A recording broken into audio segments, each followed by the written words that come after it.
and welcome to the BTV channel. Today I will be showing you a very special knot called the figure 8 knot and a couple of variations to that knot with the double figure 8 knot and the two ways of making that knot. Super useful knot, super easy to do. So here we go. So our first knot today is going to be the figure 8 knot. This is a really good knot for rock climbing, but it can be used for almost anything. The cool thing is that this knot doesn't put a lot of pressure in the rope. So if, let's say, you're rock climbing and you fall back, the rope won't snap on you, which you don't want rope snapping on you when you are hanging off a rock face. So let's get started. First we have our rope. Fun. And then, so I know a little story for this one. I learned this while I was sailing, and sailors can be kind of aggressive sometimes, so it's kind of an aggressive story. But so we have our rope, you fold it in half, you do a little loop, and then you take one end of the rope, and this is going to be your little man, so this is his face. So you choke him, you punch him in the face, and then you pull through. Again, kind of aggressive, but it works. Here's your knot. Very simple theory. Again, very strong knot that can be undone relatively easily, but most importantly doesn't put any pressure on the rope, which is what we're looking for, especially when we are rock climbing. The cooler function of this knot is that you can do a double figure 8 knot to hook it onto things, which I will show you next.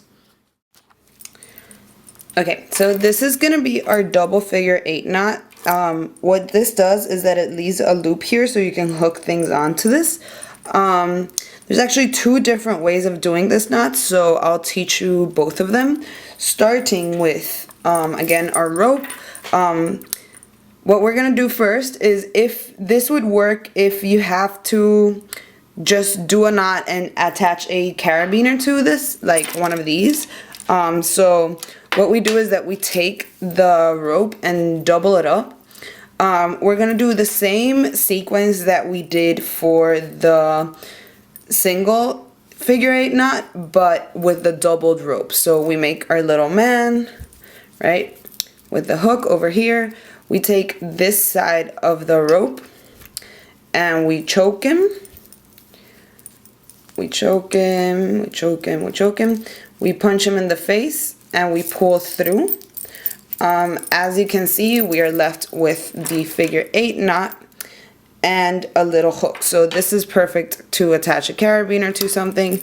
You can attach something to this end of the rope and carry it with your carabiner, attach it to your backpack. Or you can attach the carabiner to the rope and attach that to something else while you are hanging from this side of the rope. So that is one way of doing it. The other way of doing it is if you need to attach the rope to something. So let's say that you want to carry this mug for some reason. Why not? So that means that you can't have a closed knot to put it in through, right? So what you're going to do is that, again, take your rope, same theory, we're going to do a double figure 8, but single, like we did before. So we do our little man, we put it, you want to leave a lot of end on this side so that you have a lot of rope left. So you want to do, you choke him, you punch him in the face, and you pull through, but you don't want to close the knot as much as we did last time. So what we do next is that we put this side of the rope through the hook that we want to attach. So in this case, this mug, usually some sort of pole or hook attached to the rock climbing wall. And then you take this end and you follow the knot just like this. So where we go in, then we go under here, over here, and in again, and then out. So we want more rope, then out, a little bit more rope, and then out and over here, and then again we close that knot, we pull through like this, and now your mug is attached to your rope.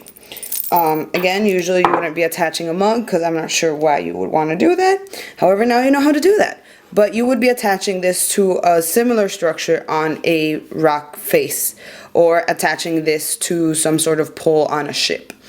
Very useful knot again, very strong knot that doesn't put a lot of pressure on the rope. So there you go, double figure 8 knot. So again, thank you for joining us, and I hope these become useful in the future. Don't forget to go outside.